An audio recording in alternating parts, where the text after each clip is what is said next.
क्या आपने कभी सोचा है पठान, टाइगर और कबीर जैसे रो एजेंट्स की ये दुनिया आखिर शुरू कहाँ से हुई थी और क्या ये सब एक दूसरे को जानते थे? इसके अलावा कौन था वो फर्स्ट एजेंट जिसने इस पूरी स्पाई यूनिवर्स की नींव रखी? एंड क्यों हर फिल्मों में एक इनविजिबल थ्रेट होता है जो कहीं न कहीं इन सबको एक साथ जोड़ता है? और क्या ये सब कुछ पहले से ही डिसाइडेड था कि स्पाई यूनिवर्स में यही सारी मूवीज एक क्रम में आएंगी? तो देखा जाए तो प्रत्येक फिल्म सिर्फ एक मिशन नहीं बल्कि स्पाई यूनिवर्स की कड़ी है। लेकिन अब हम इस पजल के सारे टुकड़ों को जोड़ने जा रहे हैं, जहाँ मैंने इसकी टाइमलाइन, फ्लैशबैक, सीक्रेट फाइल्स और प्रत्येक डिटेल्स को ध्यान में रखकर इस वीडियो को क्रिएट किया है, इसलिए लास्ट तक बने रहना। तो शुरू होती है टाइगर से, जो रो का सबसे सीक्रेट एजेंट है, जिसका असली नाम कोई नहीं जानता, लेकिन फिर भी इनसे हर दुश्मन कांपता है। 12 साल से टाइगर लगातार मिशन पर है, न छुट्टी, न प्यार, न शादी, ओनली ऑन देशभक्ति, वो भी पूरे 24 घंटे। लेकिन एक मिशन ने उसकी लाइफ हमेशा के लिए चेंज कर दी, और ये तब होता है जब रो चीफ उसे एक सीक्रेट प्रोजेक्ट पर भेजता है, जहाँ एक इंडियन साइंटिस्ट यानी अनवर अब इंडिया की नौकरी छोड़कर रिसर्च डाटा कुछ गड़बड़ लोगों को बेच रहा है। यहाँ टाइगर का मिशन एकदम सिंपल है, प्रोफेसर पर नजर रखना और ना कोई खून खराबा करना। टाइगर, प्लीज यहाँ किसी को मार मत देना।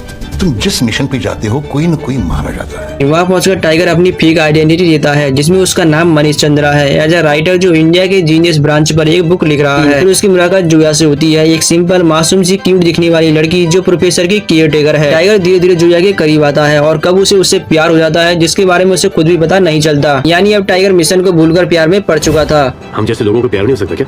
हो सकता है लेकिन मिशन पर तो नहीं।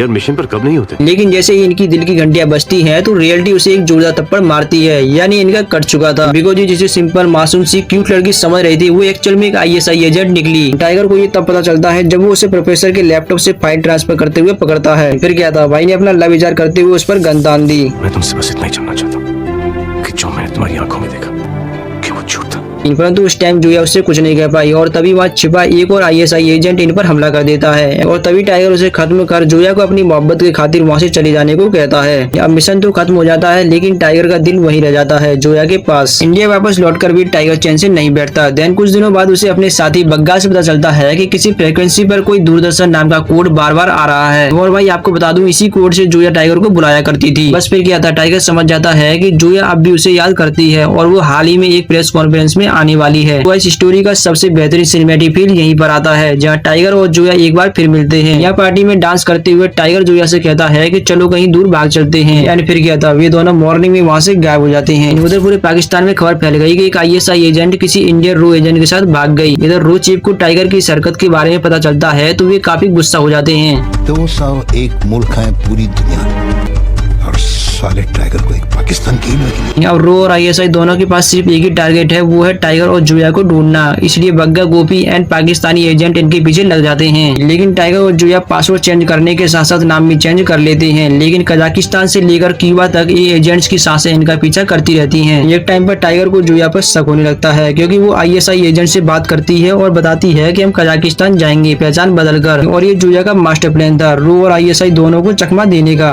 फिर आता है एक फाइनल पॉइंट, जहाँ ये दोनों लास्ट मोमेंट पर एक प्लेन में बैठकर निकल जाते हैं। तब ISI और रो के सभी एजेंट वहीं एक साथ खड़े होकर टाइगर एंड जोया को देखते रहते हैं, क्योंकि अब इनके हाथ से ये दोनों निकल चुके थे। उस टाइम भाई टाइगर रो के चीफ को कॉल करता है और कहता है, कब तक भागोगे? जिस दिन इंडिया और पाकिस्तान में रो और ISI की जरूरत नहीं होगी उस दिन हम वापस आ जाएंगे। और इस तरह स्पाई यूनिवर्स की फर्स्ट मूवी का एंड होता है। Then I am waiting 5 years after release Tiger 2, जिसे ऑफिशियली टाइगर जिंदा है नाम दिया गया। वैसे फिल्म 2017 में रिलीज हुई थी, लेकिन इसकी एक्चुअल टाइमलाइन 2020 की है। यह सुनकर आपको जरूर शौक लगा होगा, बिकॉज मैं आपको अभी समझाने लग जाऊँ कि ये फिल्म 2020 से रिलेट क्यों करती है, तो अभी आप पूरी तरह कंफ्यूज हो जाएंगे। और इसलिए आपको यह समझने के लिए वीडियो में बने रहना होगा। शिकार तो सब करते हैं, लेकिन टाइगर से बेहतर शिकार कोई नहीं करता। फिल्म स्टार्ट होती है इराक से, जहाँ एक अमेरिकन जर्नलिस्ट ISC नाम की एक टेरर ग्रुप की जासूसी कर रहा होता है, जो CIA को सारी इन्फॉर्मेशन भेज रहा था। बट जब ISC के लीडर अबू उस्मान को इस बात की भनक लगती है तो वो उस जर्नलिस्ट को बेरहमी से मार डालता है और उसका वीडियो बनाकर सीधे CIA को सेंड कर जंग का ऐलान कर देता है। फिर ISC के टेररिस्ट इराक के शहर एकरित में दिखाई पड़ते हैं। यहाँ हिंदुस्तानी और कुछ पाकिस्तानी नर्सेस एक बस में होती हैं, जो हॉस्पिटल ट्रेनिंग के लिए जा रही होती हैं। तभी ISC वाले वहाँ आ जाते हैं, जिस पर इराक की फौज हमला करती है, जिसमें अबू उस्मान को गोली लग जाती है। उधर बस का ड्राइवर बस को दौड़ाकर हॉस्पिटल में घुसा देता है, लेकिन उनके पीछे ISC वाले भी वहां आ जाते हैं, क्योंकि उन्हें अबू उस्मान को बचाना होता है। साथ ही इराक की फौज से भी बचना था, तो वे उन नर्सों को बंधक बनाकर हॉस्पिटल पर कब्जा कर लेते हैं। ISC जो एक कट्टर आतंकी संगठन है,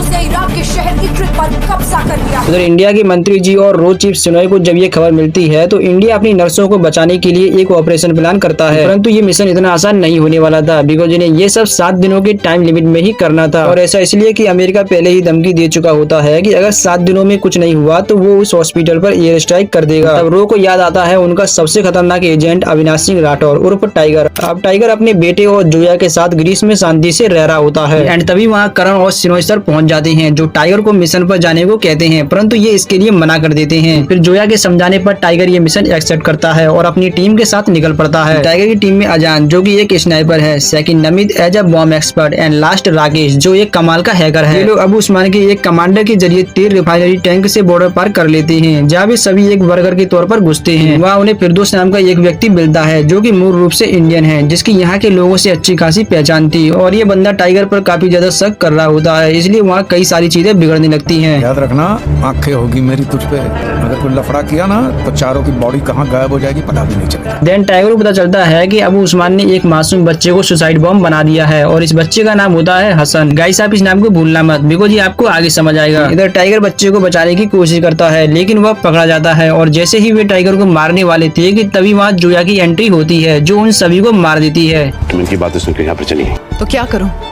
मरने दो उन नर्सेस को। जोया यहाँ आईएसआई के मिशन के तौर पर आई होती है जो पाकिस्तान की नर्सों को बचाने के लिए आई थी, इसलिए जोया के साथ 2 आईएसआई एजेंट भी होते हैं जिसमें एक कैप्टन अबरार होता है। यहाँ रो और आईएसआई का एक ही मिशन था, नर्सों को वहाँ से निकालना। सो ये दोनों एक साथ मिलकर मिशन को पूरा करने में लग जाते हैं। टाइगर रिफाइनरी में ब्लास्ट करने का प्लान बनाता है जो कि सक्सेसफुल होता है और उन्हें इलाज के लिए हॉस्पिटल भेजा जाता है। रास्ते में उन्हें फिरदौस मिलता है जो एक्चुअल में एक इंडियन रो एजेंट था और पिछले 25 साल से इराक में अंडर कवर है। इनके जुड़ने से प्लान में जान आ गई थी। अबू उस्मान ने इस हॉस्पिटल में अपना बेस बना लिया है। पूरे इक्रित में आईएससी का सबसे बड़ा बेस इस हॉस्पिटल में। जहाँ टाइगर, जोया, फिरदौस और पूरी टीम हॉस्पिटल में घुस जाती है। जोया एक खतरनाक मिशन पर होती है जो सिटी काउंसिल से हॉस्पिटल का मैप निकालती है, साथ ही कैद लड़कियों को आजाद कराकर मैप टाइगर तक पहुंचा देती है और टाइगर अपने काम पर लग जाता है। वो सबसे पहले गार्ड्स के खाने में खास दवाई मिलाता है जिससे वो सभी बीमार पड़ जाते हैं। उधर अबू उस्मान को जोया के बारे में पता चल जाता है और वो पकड़ी जाती है। और जब टाइगर नर्सेस को बस के जरिए बाहर ले जा रहा होता है तो जोया उसके रास्ते के सामने जंजीरों में बंधी मिलती है। टाइगर जब जोया को इस हालत में देखता है तो खुद को अबू उस्मान के हवाले कर देता है। उस्मान, अगर तूने ऐसे एक बार और हाथ लगाया मैं तुझे यहीं पे जिंदा कर दूं। यहाँ अबू उस्मान टाइगर, जोया और उसकी टीम के साथ सभी नर्सों को फिर से हॉस्पिटल में बंद कर देता है और यहीं हमें टाइगर एंड अबू उस्मान के बीच फुल ऑन फाइट देखने को मिलती है, जहाँ टाइगर इसे चाकू मारकर घायल कर देता है और नर्सों के साथ साथ अपनी टीम को भी आजाद करा लेता है, लेकिन जोया उसे अभी तक नहीं मिली थी। सर टाइम कम बचा है, हमें निकलना होगा। मैं सोया को छोड़ के नहीं जा सकता। It's a suicide sir. Trust me. इधर स्ट्राइक में ज्यादा समय नहीं बचा था एंड हमें एक लास्ट मूवमेंट दिखाया जाता है जहाँ टाइगर जोया को आजाद कराने की हर नामुमकिन कोशिश कर रहा था। 3, 2, 1। और इसी बीच अमेरिका हॉस्पिटल पर स्ट्राइक कर देता है। इसके बाद दिखाया जाता है कि फिरदौस ने अबू उस्मान को खत्म कर दिया है और रो के साथ साथ आईएसआई एजेंट भी है जिन्होंने नर्सेस को बाहर निकाल लिया होता है। बट अब सभी के जुआ पर एक ही सवाल था कि टाइगर और जोया का क्या हुआ। 1 साल बाद 15 अगस्त को टाइगर ग्रीस से सिनोय को कॉल करता है और कहता है कि अगर देश को कभी भी मेरी जरूरत पड़े टाइगर जिंदा है। और यही रीजन है कि मेकर्स ने फिल्म का नाम टाइगर जिंदा है रखा था, जो हमें बिल्कुल लास्ट में समझ में आया। फिर पूरे 2 साल वेट करने के बाद साल 2019 में आई वॉर फिल्म, जहाँ ऑडियंस स्पाई यूनिवर्स में ऋतिक रोशन की एंट्री को देखकर पागल हो गए थे। फिल्म साल 2019 में रिलीज हुई थी लेकिन इसकी एक्चुअल टाइमलाइन 2021 की थी। अब मैं ऐसा क्यों कह रहा हूँ ये आपको आगे समझ आएगी, इसलिए आप अभी यहाँ फोकस कीजिए। फिल्म की शुरुआत होती है इटली से, जहाँ रो ऑफिसर वीके नायडू की मौत अपने ही एजेंट कबीर के हाथों से होती है। एजेंट की मौत की खबर पार्लियामेंट तक पहुँच जाती है और फिर कर्नल सुनील लूथरा कबीर को पकड़ने के लिए एक टीम बनाते हैं जिसमें खालिद पूरी टीम को लीड करता है। ऐसा इसलिए क्योंकि खालिद कबीर का स्टूडेंट था जिसने पिछले मिशन में कबीर के साथ मिलकर टेररिस्ट बशीर को मारा था। कबीर को मुझसे ज्यादा कोई नहीं पहचानता और जब उसे ढूंढ लोगे तो गोली मार सकोगे। एक दूसरे के लिए जान देने वाले ये दोनों रो के अवेंजर्स थे, लेकिन फिर सब कुछ बदल गया जब इन्हें रिजवान इलियासी को पकड़ने का मिशन मिला, जहाँ कबीर की टीम ने काफी खोजबीन के बाद रिजवान की लोकेशन निकाल ली थी। और जब ये उसे पकड़ने के लिए गए तो इनके टीम मेंबर्स में से एक बंदे ने पहले ही रिजवान को इन्फॉर्मेशन दे दी और ऐसा करने वाला था सौरभ, जो कि पहले ही गद्दारों में मिल चुका था। दैट्स रीजन के इनका दाव उल्टा पड़ गया और कबीर को गोली लग गई जबकि खालिद सौरभ का पीछा कर रहा था। इधर कबीर की आंख हॉस्पिटल में खुलती है एंड वो कर्नल से पूछता है कि खालिद कहाँ है, जिस पर वे कहते हैं कि वो मारा गया लेकिन उसकी बॉडी नहीं मिली है, तो अभी कुछ कंफर्म नहीं है। पिछले 6 दिन से हम उस एरिया में तलाश कर रहे हैं, लेकिन खालिद का पता चला न सौरभ का। फिर हम प्रेजेंट डे में देखते हैं जहां खालिद जिंदा है जो कबीर को खोजने में लगा हुआ है। इसी दौरान खालिद की मुलाकात कबीर से होती है जो खालिद को अपना अगला टारगेट बताने के लिए आया था और वह कहता है कि अगर तुम मुझे रोक सकते हो तो रोक कर दिखाओ। इसके बाद हम कबीर को इस बच्ची के साथ देखते हैं जो अपनी माँ के बारे में पूछ रही थी। दुनिया में हमेशा के लिए कोई नंबर 1 नहीं रहता, एक ना एक दिन कोई तुम्हें जरूर हरा देगा। तुम भी किसी से हारे थे।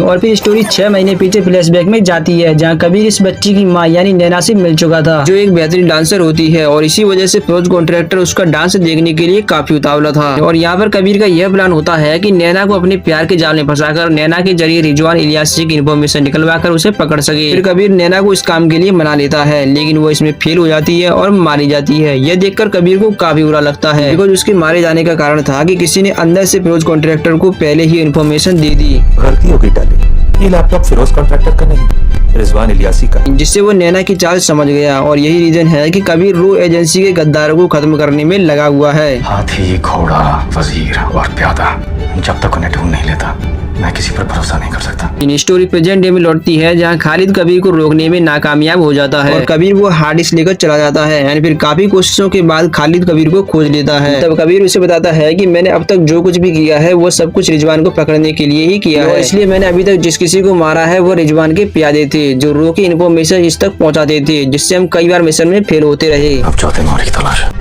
प्यादा सौरभ नहीं था, जो भी है अब तक जिंदा है। सो मैंने रो से बाहर रहकर इसके बारे में पता लगाया। इसी बीच इन पर सुनील के भेजे हुए आदमी हमला कर देते हैं। उन सोल्जर से जैसे तैसे बचकर कबीर एंड खालिद पहुंच जाते हैं साउथ के अंदर जहां पर इनकी टीम की एक पुरानी मेंबर मिलती है जिसका नाम होता है अदिति। ये वही एजेंट है जो टाइगर 2 में एज ए नर्स के तौर पर देखने को मिली थी। बट अभी आप सोच रहे होंगे कि वहाँ तो ऐसा कुछ रिवील नहीं हुआ परंतु यहाँ होगा जो आपको आगे जाकर समझ में आएगा, इसलिए कहता हूँ कि वीडियो में लास्ट तक बने रहना। कबीर अदिति को सब कुछ बताता है और वो इन्हें यहाँ छिपा देती है। Thank you Aditi, true soldier. इसी के साथ कबीर वो हार्ड डिस्क खालिद को देते हुए कहता है कि अब इसे छुपाने की जिम्मेदारी तुम्हारी है। इसके बाद ये छिपने के लिए किसी दूसरे अपार्टमेंट में जाने लगते हैं और तभी खालिद कबीर को ड्रिंक सर्व करते हुए कहता है कि खुशी के मौके पर एक पैक तो लगा ही सकते हैं, जिसे पीने के बाद कबीर के मुंह से खून निकलने लगता है और वो नीचे गिर जाता है। यानी यहाँ पर इस पूरी कहानी का सबसे बड़ा प्लॉट रिवील होता है जहाँ पर हमें ये पता चलता है कि सारे के सारे कांड के पीछे कोई और नहीं बल्कि खुद खालिद छिपा है। प्यादा जब आखिरी घर पहुंच जाए तो वो जो शाही बन सकता है, फिर उसे कोई नहीं रोक सकता। इसके अलावा हमें एक फ्लैशबैक दिखाया जाता है जब खालिद सौरभ के पीछे गया था जहां वो मारा गया। या रिजवान और सौरभ बात करते हैं कि कबीर ने हमारा चेहरा देख लिया है और वो कभी भी हमें खोजकर मार सकता है। यानी इससे बचने के लिए रिजवान सर्जरी कराकर फिरोज कॉन्ट्रैक्टर का रूप लेता है जबकि सौरभ को खालिद का रूप मिलता है। और अब सौरभ खालिद की जगह लेकर रो एजेंसी में जासूसी कर रहा था और फिर कबीर को अपना सर्जरी वाला पेज दिखाकर देन उसे पानी में फेंक कर चला जाता है। आपने देश की बहुत सेवा की, अब हमारे हवाले वतन साथियों। इधर रिजवान और सौरभ अपने मिशन को अंजाम दे रहे होते हैं कि तभी वहाँ एंट्री होती है कबीर की जो इन दोनों पर गन तान देता है। इस पर सौरभ कहता है कि तुम अभी तक जिंदा कैसे हो जबकि मैंने तुम्हें खुद जहर देकर मारा था। हालत की सिर्फ एक कमजोरी थी, उसकी राइट पेरिफेरल विजन में एक ब्लाइंड स्पॉट था जिसके बारे में सिर्फ मैं जानता था। इसके अलावा मैंने उस जहर का एंटीडोट पहले ही अदिति से बनवा लिया था क्योंकि मुझे शक हो गया था, तो मैंने उस हार्ड डिस्क में एक ट्रांसमीटर भी फिट कर रखा था और इसलिए तुम्हें वो हार्ड डिस्क छुपाने को कहा एंड अब मैं तुम्हारे सामने हूँ। इसके बाद यहाँ फाइट स्टार्ट हो जाती है जिसमें रिजवान इलियासी को गोली लग जाती है और वो घायल होकर वहीं गिर पड़ता है। इधर सौरभ कार लेकर भागने लगता है, ऐसा इसलिए क्योंकि उस शिप पर एक मिसाइल टारगेट थी जो कभी भी उस शिप पर गिर सकती थी। साला कुछ तो बात है इस चेहरे में,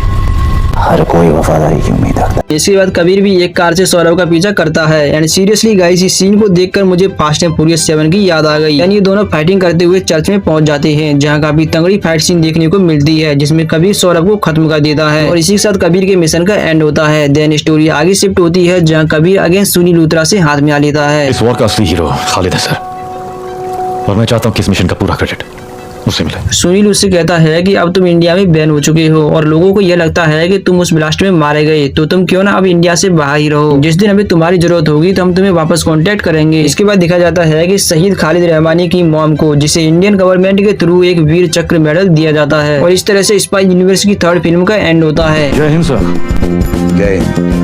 इसके बाद मेकर्स को पूरे 4 साल लगे नेक्स्ट मूवी लाने में। बेसिक सी बातें इन्हें लगने भी थी क्योंकि पठान ही वो फिल्म थी जिसने स्पाई यूनिवर्स को काफी बेहतरीन तरीके से एक्सप्लेन किया। यानी इसके बाद ही हमें पता चला कि स्पाई यूनिवर्स की एक्चुअल टाइमलाइन और ओरिजिन क्या है। दैट्स द रीजन कि इन्हें 4 साल इसलिए लगे। बहुत आराम कर लिया भाई, चल काम पे लग जाओ। बात शुरू होती है साल 2019 से, जब भारत सरकार ने जम्मू कश्मीर से आर्टिकल 370 हटा दिया। फिर क्या, उसने भारत से बदला लेने की कसम खाई, लेकिन बदला लेने का सीधा रास्ता पाकिस्तान से होकर नहीं जाता। जो जवाब देना है वो कोई खुदा का बंदा नहीं कर सकता। शैतान से दोस्ती करने का वक्त आ गया है। इसलिए उसने हाथ मिलाया प्राइवेट टेररिस्ट संगठन से, जिसका नाम था आउटफिट एक्स। और फिर एंट्री होती है जिम की। It's main villain of Pathaan. करना है, हिंदुस्तान को घुटनों पर लाना है। वक्त लगेगा पर हो जाएगा। इसके 1 साल बाद हमें पठान देखा जाता है, जो एक मिशन में घायल होने की वजह से अभी रू एजेंसी से रिटायर हो चुका है। और अब पठान ने एक न्यू डिपार्टमेंट बनाने का डिसाइड किया है, जिसका नाम होता है जोकर, यानी join operation and covert research. इस डिपार्टमेंट में पठान अपने जैसे ही रिटायर सोल्जर्स को भर्ती करना शुरू करता है, ताकि वो उनकी हेल्प से ऐसे मिशन को पूरा कर सके जिनकी जिम्मेदारी कोई नहीं लेना चाहता। इसी बीच कर्नल सुनील लूथरा की एंट्री होती है, जो पठान को जोकर डिपार्टमेंट बनाने की मंजूरी दे देते हैं। देन पठान को पता चलता है कि दुबई में एक साइंटिफिक कॉन्फ्रेंस होने वाली है, जिसमें आउटफिट एक्स गेम कुछ गड़बड़ करने वाली है। एंड फिर ये सभी काम पर लग जाते हैं, लेकिन जिम का माइंड चलता है बुलेट ट्रेन से भी ज्यादा तेज। वो कॉन्फ्रेंस पर हमला नहीं करता, बल्कि रास्ते से ही 2 इंडियन साइंटिस्ट को किडनैप कर लेता है। डॉक्टर सहानी, डॉक्टर फारूकी, मेरी सलाह मानो तो थोड़ा और डरिए।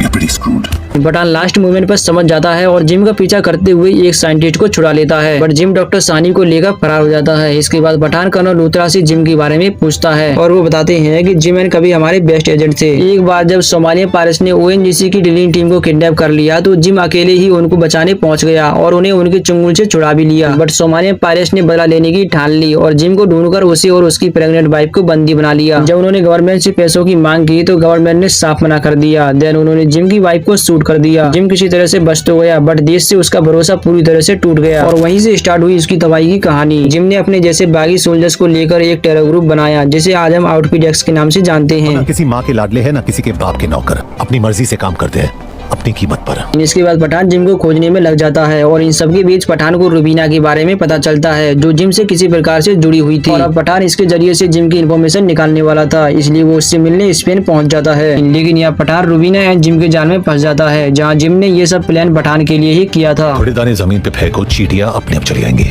और ये रहा पठान। और फिर वो अपने आदमी को ऑर्डर देता है कि पठान को खत्म कर दो। तभी रुबिया गद्दारी करती है एंड वे दोनों जिम के आदमियों को मारकर वहाँ से भाग जाते हैं। नाउ रुबीना पठान को बताती है कि जिम रक्तबीज नाम की किसी चीज के पीछे पड़ा है, जो कि एक वायु वीपन है। इसलिए दोनों फैसला करते हैं कि अगर हम वो रक्तबीज जिम से पहले हासिल कर लें तो उसका मिशन फ्लॉप हो जाएगा, और वे उसे चुराने का डिसाइड करते हैं। फिर क्या था, ये दोनों कैसे भी करके उस रक्तबीज तक पहुँच जाते हैं, जहाँ पठान लोकर से हाथ बढ़ाकर रुबीना को रक्तबीज सौंप देता है। परंतु जब वो उससे कहता है कि मुझे यहाँ से बाहर निकालो, तो रुबीना उसे लास्ट मोमेंट पर धोखा देती है और रक्तबीज लेकर भाग जाती है। उस वॉल तक पहुंचना इम्पॉसिबल है। पॉसिबल है पठान के लिए। वो तुम्हारी मदद क्यों करेगा? लिटरली गाइस, पठान रो का एक शानदार एजेंट है, लेकिन उसका अब तक टोटल 3 बार कट चुका था। एक बार को तो मुझे भी लगा ये साला एजेंट है भी या नहीं, लेकिन मैं गलत था, बिकॉज पठान यहाँ सीरियस हो गया था। बात तो पठान, तुम जानते हो इनमें सब बोलते हैं। तेरी हिंदी बहुत अच्छी है। जब पठान रशियन पुलिस की कैद में था, तब उससे मिलने आती है नंदिनी ग्रेवाल, जो पठान का मैसेज टाइगर तक पहुंचा देती है। एंड फिर ट्रेन में एंट्री होती है टाइगर की, और यहाँ एक जबरदस्त फाइट सीन देखने को मिलती है। इसके बाद पठान अंडरग्राउंड रहकर ही जिम के बारे में पता लगाता है। देन वो फिर से रुबीना की लोकेशन ट्रेस कर उस तक पहुँच जाता है। सलाम अलैकुम। वालेकुम सलाम व रहमतुल्लाहि व बरकातुहू। यहाँ रुबीना पठान को बताती है कि पाकिस्तान के जनरल कादिर और जिम ने मिलकर इंडिया को तबाह करने का प्लान बनाया है, जहाँ जिम कुछ बड़ा करने वाला है, क्योंकि उसकी इंडिया से पर्सनल दुश्मनी है और इसलिए उसने हम दोनों का इस्तेमाल करके रक्तबीज चुरवाया। यह सुनने के बाद पठान रुबीना के साथ मिलकर जिम का एड्रेस निकाल लेता है एंड वहाँ एक जोरदार फाइट सीन देखने को मिलती है। और इसी बीच पठान को वो 2 बॉल्स भी मिल जाती है, जिसके अंदर जिम ने वायरस समायोजित किया था। लेकिन जिम वहाँ से एक बॉल को लेकर भाग जाता है, जबकि पठान उस एक बॉल को लेकर रुबीना के साथ लैब पहुँच जाता है, जहाँ कर्नल लूथरा रुबीना को कैद करा देते हैं। जबकि नंदिनी मैम और कुछ साइंटिस्ट मिलकर उस बॉल को खोलने में लग जाते हैं। तभी उन्हें जिम की वीडियो कॉल आती है। यही मेरा प्लान था, अगर सॉल को कोई जबरदस्ती खोलने की कोशिश करता।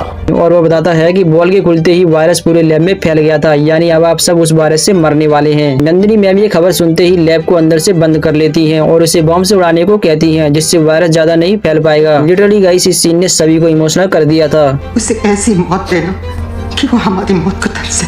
I promise, एंड वे सभी ऐसा ही करते हैं बिकॉज ये वायरस इतना डेंजरस था कि कुछ ही घंटों में हजारों लोगों की जान ले सकता था। इसके बाद पठान रुबीना को जेल से बाहर निकालता है और एक जबरदस्त प्लान बनाकर जिम तक पहुंच जाता है। यहाँ पठान को पता चलता है कि जिम ने वो दूसरा वायरस बॉल एक एरोप्लेन में रखा है जिसे वो एक रिमोट की हेल्प से एक्टिव कर देता है, यानी वो कुछ समय बाद ही सभी में फैल जाएगा। यह सुनकर पठान उससे वो रिमोट छीनने की कोशिश करता है। उधर सुनील लूथरा उस प्लेन पर एक मिसाइल लॉन्च कर देते हैं जिससे प्लेन हवा में ही ब्लास्ट हो जाएगा और वायरस इंडिया में फैलने से बच जाएगा। दूसरी तरफ पठान जिम से वो रिमोट छीनकर टाइमर को लास्ट मोमेंट पर रोक देता है।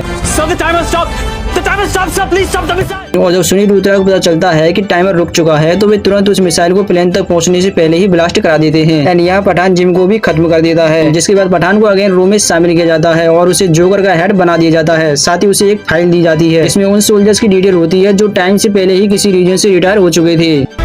इन्हें जोड़कर एक ऐसी फौलादी तलवार बनाओ पठान जिसके सामने दुश्मनों की रूह कांप जाए। सो पठान अब एक न्यू टीम बनाएगा इंडिया को बचाने के लिए और इस तरह फिल्म का एंड हो जाता है। इसके बाद हमें स्पाई यूनिवर्स की नेक्स्ट मूवी के लिए ज्यादा इंतजार नहीं करना पड़ा बल्कि इसी साल हमें एक और मूवी देखने को मिली और शायद ये रीजन होगा कि मेकर्स ने जल्दबाजी के चक्कर में टाइगर 3 को पठान जैसा जबरदस्त नहीं बना पाए बिकॉज ये स्पाई यूनिवर्स की सबसे रोस्ट फिल्मों में से एक थी जो फ्लॉप होते होते बची थी। क्या चलिए इसे फास्टली एक्सप्लेन करता हूँ ताकि आपको स्पाई यूनिवर्स की ओरिजिन एंड टाइमलाइन जल्द से जल्द समझा पाऊँ। फिल्म की शुरुआत 1999 से होती है जहाँ जोया अपने पिता से फाइटिंग स्पीच सीख रही होती है। यहाँ पता चलता है कि जोया के पिता का नाम नजर था और वो एक ISI एजेंट थे जो जोया को भी अपनी तरह ही बनाना चाहते हैं ताकि वो देश के काम आए। अब एक दिन जोया के पिता अपने कार से कहीं जाने वाले होते हैं तभी उनकी कार ब्लास्ट हो जाती है और ये सब जोया की आंखों के सामने ही होता है जिसे देख जोया एकदम शॉक हो जाती है। उनके जाने के बाद जोया से मिलने आतिश रहमान आता है जो कहता है कि तुम्हारे पिता मेरे गुरु थे। नजर साहब की कुर्बानी ये वतन भूलेगा नहीं कभी।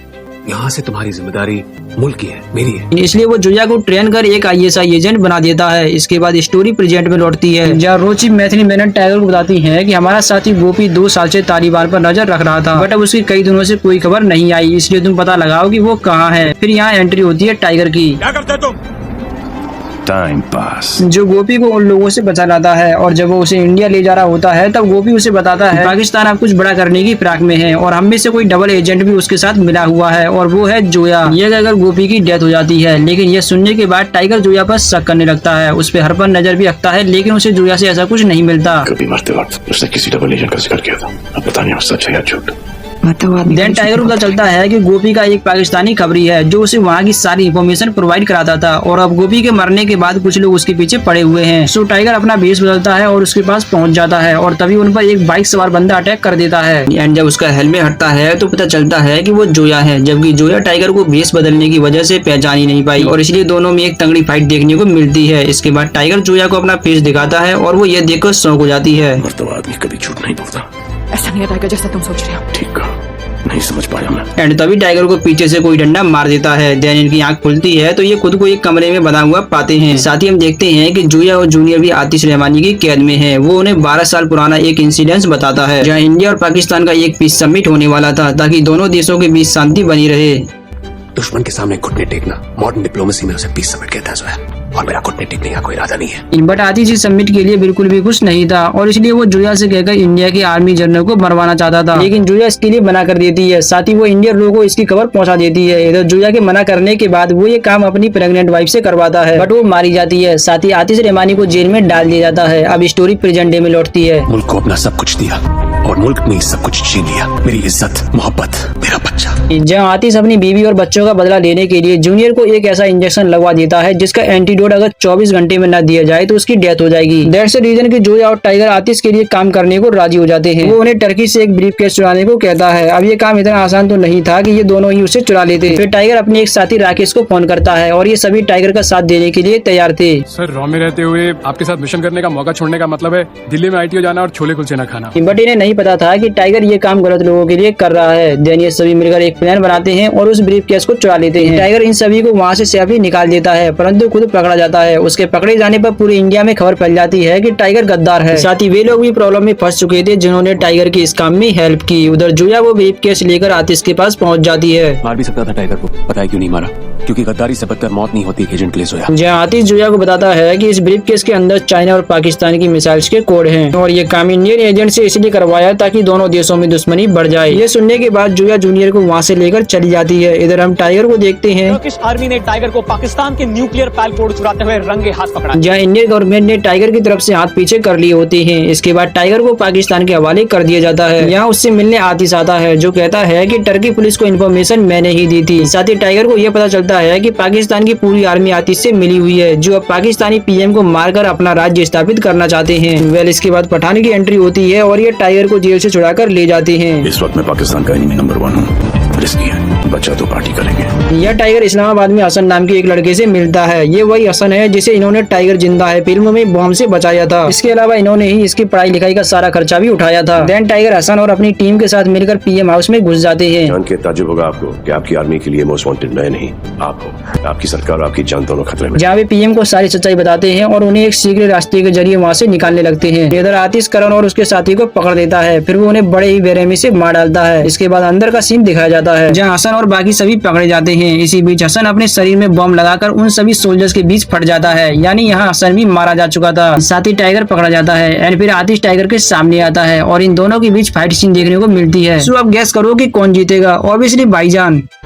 तुम्हारे आपको कोई पैगाम बोलना आप पे रहम करें। इसके बाद पाकिस्तानी पीएम एक कॉन्फ्रेंस के जरिए बताती है कि टाइगर कोई गद्दार नहीं है, बल्कि उसने मेरी जान बचाई है। देन इंडियन गवर्नमेंट टाइगर को एक्सेप्ट करते हैं और इन दोनों देशों के बीच मोहब्बत कायम रहती है। सो गाइस, इस तरह स्पाई यूनिवर्स की 5th मूवी का एंड होता है। जब तक टाइगर मरा नहीं तब तक टाइगर हारा नहीं। वैसे देखा जाए तो मेकर्स ने स्पाई यूनिवर्स को काफी हार्ड वे में बनाया है। जहाँ ये 5 मूवीज के बाद हमें पता चलता है कि इन तीनों में टाइगर फर्स्ट रो एजेंट है। ऐसा इसलिए क्योंकि 2012 में रिलीज हुई एकता टाइगर, जिसकी एक्चुअल टाइमलाइन 2011 की थी। और यहाँ रो चीफ सुनाई टाइगर से कहते हैं कि तुमने अपने 12 साल के रो करियर में कभी भी 1 रुपए खर्च नहीं किया। 12 साल से एक के बाद एक असाइनमेंट पे जा रहे हो। That's too long a time. और हम साल 2011 से 12 साल पीछे जाएं तो टाइगर ने सन 1999 में रो को ज्वाइन किया था। देन टाइगर के बाद जो सेकंड रो एजेंट है वो है पठान, बिकॉज पठान ने रुबीना को बताया था कि उसने अपना फर्स्ट मिशन 2002 में कजाकिस्तान में किया था और ये वही टाइम था जब SRK का नाम पठान पड़ा। आज से हम तेरे और तू हमारा पठान। सो इन सब के बाद एंट्री होती है कबीर की। इनके रो में जुड़ने का सही टाइम वॉर 2 से मिलता है। ऐसा इसलिए क्योंकि वॉर 2 2025 में रिलीज हुई, लेकिन इसकी टाइमलाइन 2024 की है और यहाँ स्टोरी 15 साल पीछे जाती है 2009 में, जब सुनील लुथरा की बेटी और कबीर एक दूसरे से प्यार करते हैं। और जब ये कबीर को प्रपोज करती हैं तो कबीर कहता है कि मैं रो एजेंसी ज्वाइन करने वाला हूँ। एंड यह सुनने के बाद ही दोनों के रास्ते अलग हो गए थे। इसका मतलब है कि कबीर ने ऑलमोस्ट 2010 में रो को ज्वाइन किया था। सो अगर हम जूनियर NTR यानी रघु की बात करें तो इन दोनों ने एक साथ जेल में ही एग्जाम दिया था, जिसमें कबीर पास हुआ जबकि रघु फेल हो गया और फिर वह जेल से भाग गया। इसके बाद रघु की ट्रेनिंग कहाँ हुई और कैसे रो को ज्वाइन किया, ये मेंशन डेट अभी तक नहीं मिली है। यानी इससे इतना तो कंफर्म है कि शायद वो कबीर के जुड़ने के बाद रो में आया होगा उससे बदला लेने के लिए। मेरी नजर कब से तुझ पे है कबीर,